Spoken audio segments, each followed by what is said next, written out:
सोचिए, अगर आपको सरकार या किसी सरकारी विभाग के खिलाफ कोई कानूनी कदम उठाना पड़े तो क्या आप सीधे अदालत जा सकते हैं? ज्यादातर मामलों में जवाब है शायद नहीं। एक खास कानूनी जरूरत है जिसे पहले पूरा करना होता है। बिल्कुल। ये एक आम धारणा के शायद थोड़ा विपरीत है, जहां लगता है कि कोई भी शिकायत हो तो सीधे न्यायपालिका का दरवाजा खटखटाया जा सकता है। पर हाँ, सरकार के मामले में एक पूर्व प्रक्रिया है जो अनिवार्य है। तो आज हम इसी खास जरूरत की गहराई में उतरेंगे। सिविल प्रक्रिया संहिता 1908 की धारा 80, section 80 of the civil procedure code. ये क्या है, क्यों इतनी अहम है और इसका व्यवहारिक रूप यानी प्रैक्टिकल एस्पेक्ट कैसा होता है? जी, ये एक ऐसा प्रावधान है जो अक्सर लोगों को तभी पता चलता है जब वे सरकार के खिलाफ कोई एक्शन लेने की दहलीज पर होते हैं। और हमारे पास इसके लिए स्रोत क्या है आज? हमारे पास एक वकील श्री ए गुप्ता द्वारा केंद्र सरकार के शिक्षा विभाग मतलब एजुकेशन डिपार्टमेंट के खिलाफ जारी किए गए धारा 80 नोटिस का एक प्रारूप है, एक फॉर्मेट या कह लीजिए टेम्पलेट। अच्छा, एक टेम्पलेट। तो ये हमें बताएगा कि असल में ये नोटिस दिखता कैसा है। जी हाँ, और ये नमूना अपने आप में काफी जानकारी देता है। ये दिखाता है कि कानून का पालन करते हुए एक नोटिस कैसा दिखना चाहिए, उसकी संरचना क्या होती है, क्या-क्या बातें जरूरी हैं उसमें। तो हमारा आज का लक्ष्य क्या है? इस विश्लेषण का मकसद है इस नोटिस के प्रारूप को बारीकी से समझना, इसके हर हिस्से का क्या मतलब है, इसकी कानूनी अहमियत क्या है और इसे तैयार करते समय किन बातों पर खास ध्यान देना चाहिए। चलिए इस प्रारूप की परतें खोलते हैं। जी बिल्कुल। तो ये धारा 80 का नोटिस आखिर है क्या? मतलब सरकार के खिलाफ सीधे मुकदमा क्यों नहीं दायर कर सकते? क्या दिक्कत है? अब आप केंद्र सरकार या राज्य सरकार या फिर उनके किसी अधिकारी के खिलाफ उनके ऑफिशियल कैपेसिटी में किए गए किसी काम के संबंध में कोई मुकदमा या सूट फाइल करना चाहते हैं तो आपको पहले ये नोटिस देना होगा। Okay, statutory requirement. हाँ, और इसका मुख्य उद्देश्य, प्राइमरी गोल, सरकार को मुकदमा दायर होने से पहले मामले को समझने, उस पर विचार करने और संभव हो तो उसे सुलझाने के लिए एडिक्वेट टाइम यानी पर्याप्त समय देना है। पर्याप्त समय? कितना समय? आमतौर पर ये अवधि 2 महीने की होती है। 2 महीने? ये तो सोचने विचारने के लिए काफी वक्त लगता है। क्या इसका कोई गहरा कारण है? सिर्फ टाइम देना है? नहीं, सिर्फ टाइम देना नहीं, ये समय यूं ही नहीं दिया गया है। ये लिटिगेशन मतलब मुकदमेबाजी को टालने का एक सोचा समझा प्रयास है।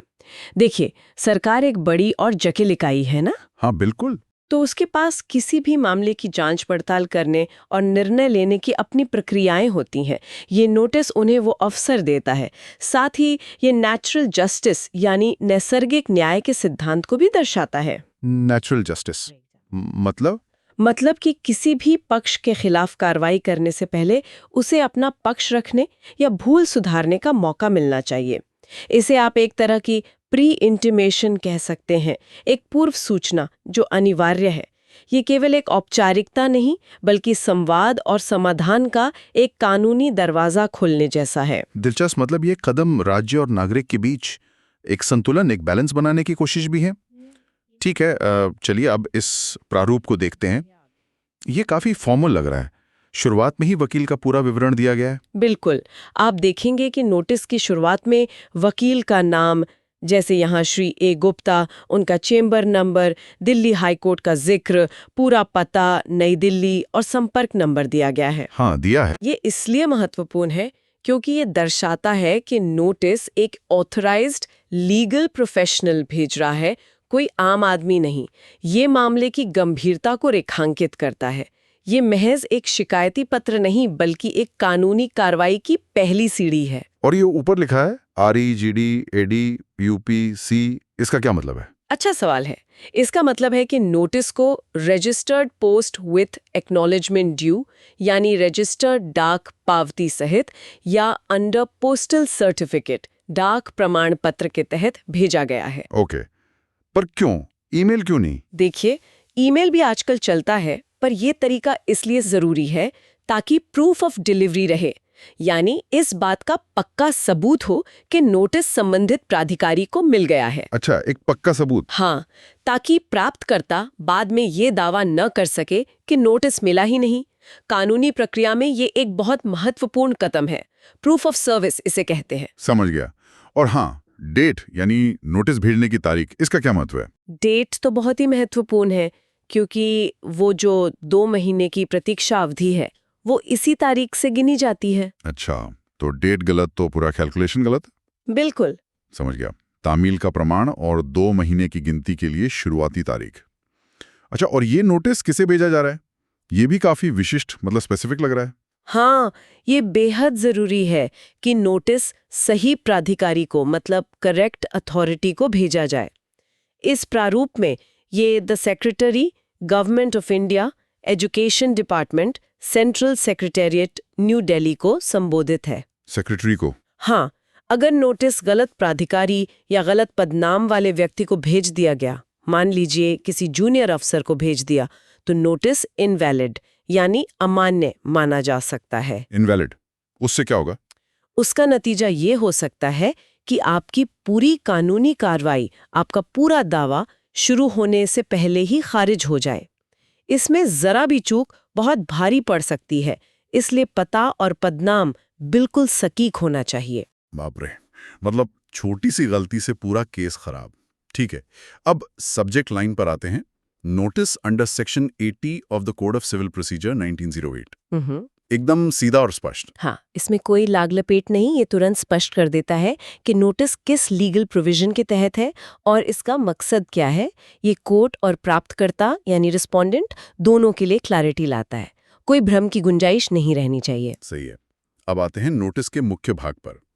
Under instructions from my client, ये सबसे अहम हिस्सा लगता है। इसमें क्या क्या मुख्य बातें शामिल हैं? जी, ये वाक्य और इसके बाद का हिस्सा नोटिस का, आप कह सकते हैं, दिल है, इसका कोर है। इसके मुख्य बिंदु ये हैं। पहला, वकील साफ तौर पर कह रहा है कि वो अपने मुवक्किल, अपने क्लाइंट के निर्देशों पर काम कर रहा है, under instructions from my client. Okay. दूसरा, मुवक्किल की पहचान बताई गई है, जैसे इस मामले में an employee in section of the education department, central secretariat, new Delhi, हाँ, लिखा है। तीसरा, स्पष्ट रूप से यूनियन ऑफ इंडिया, जो इस मामले में एजुकेशन डिपार्टमेंट का प्रतिनिधित्व कर रही है, पर मुकदमा करने का इरादा, मतलब इंटेंट टू सू, जाहिर किया गया है। इरादा बता दिया। चौथा और सबसे महत्वपूर्ण शर्त, मुकदमा 2 months after the service of this notice, यानी इस नोटिस की तामीर के 2 महीने बाद ही दायर होगा। ये कानून द्वारा निर्धारित प्रतीक्षा अवधि है। वो 2 महीने वाला पीरियड। हाँ, वही। और पांचवां, इस 2 महीने की अवधि में सरकार को मौका दिया जा रहा है कि वो grant the reliefs claimed below, यानी नीचे मांगी गई राहतें प्रदान करके मामले को सुलझा ले और मुकदमे से बच सके। ये फिर से उसी सिद्धांत से जुड़ा है, अननेसेसरी लिटिगेशन को रोकना और कोर्ट के बाहर समाधान को प्रोत्साहित करना। ठीक है, तो ये 2 महीने की अवधि एक तरह से सुलह या बातचीत का अनिवार्य अवसर भी है। अच्छा, फिर इसमें वादी का विवरण यानी प्लेंटिव डिटेल्स, वाद कारण कॉज ऑफ एक्शन और मांगी गई राहतें रिलीफ्स सूचीबद्ध हैं। इन पर थोड़ा विस्तार से बात करते हैं। वादी के विवरण में क्या-क्या जानकारी होनी चाहिए? इसमें वादी का पूरा नाम, मिस्टर जैसे भी हो, पिता का नाम, सन ऑफ, पेशा, ऑक्यूपेशन, और पूरा पता, रिजाइडिंग एट, स्पष्ट रूप से लिखना जरूरी है। सरकार को पता तो चले कि आखिर मुकदमा कौन कर रहा है। हाँ, ये तो बेसिक जानकारी है। हाँ, बेसिक है, लेकिन आइडेंटिफिकेशन के लिए तो जरूरी है ही।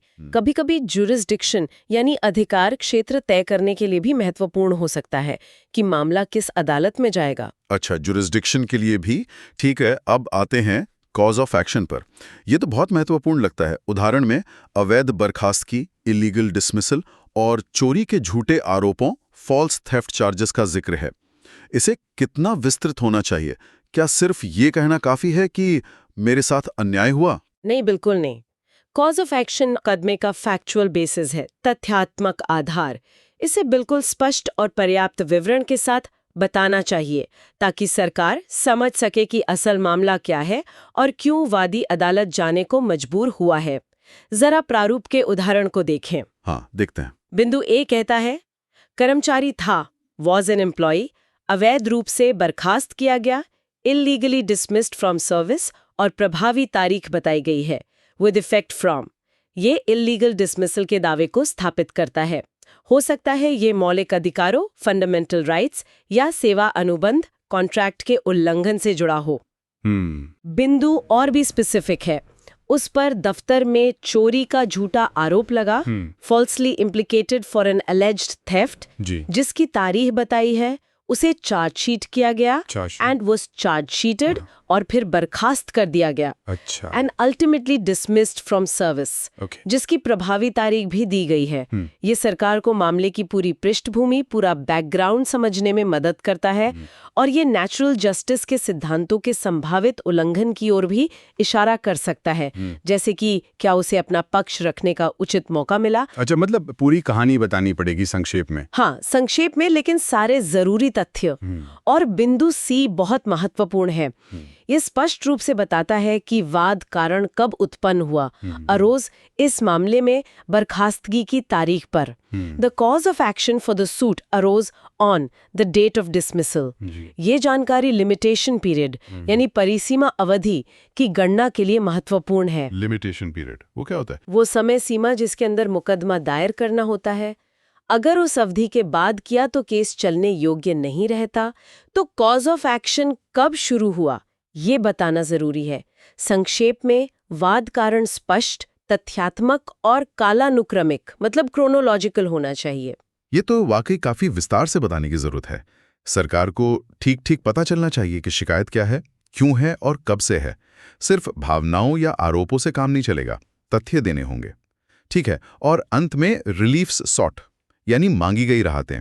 उदाहरण में बहाली, रीइंस्टेटमेंट और बकाया वेतन बैक सैलरी मांगा गया है। ये कितनी स्पष्ट होनी चाहिए? राहतें बिल्कुल स्पेसिफिक और अनएम्बिगुअस यानी विशिष्ट और असंदिग्ध होनी चाहिए। सरकार को साफ पता होना चाहिए कि वादी अदालत से क्या चाहता है। अगर राहतें अस्पष्ट होंगी तो सरकार के लिए उन पर विचार करना या उन्हें प्रदान करना मुश्किल होगा और नोटिस का उद्देश्य अधूरा रह जाएगा। जैसे इस उदाहरण में। हाँ, उदाहरण देखें। बिंदु ए है रीइंस्टेटमेंट ऑफ मिस्टर यानी वादी की पुनर्बहाली। ये इल्लीगल डिसमिसल के मामलों में मांगी जाने वाली एक प्रमुख राहत है। बिल्कुल क्लियर। हाँ। बिंदु बी है recovery of salary for the period from to यानी वेतन की वसूली उस अवधि के लिए जब उसे अवैध रूप से सेवा से बाहर रखा गया था। इसमें तारीखों का स्पष्ट उल्लेख होना चाहिए। ये राहत अक्सर कॉन्ट्रैक्ट के उल्लंघन या अवैध कार्रवाई के कारण हुए वित्तीय नुकसान से जुड़ी होती है। अगर आप सिर्फ लिखें कि मेरा नुकसान भर दिया जाए तो वो काफी नहीं है।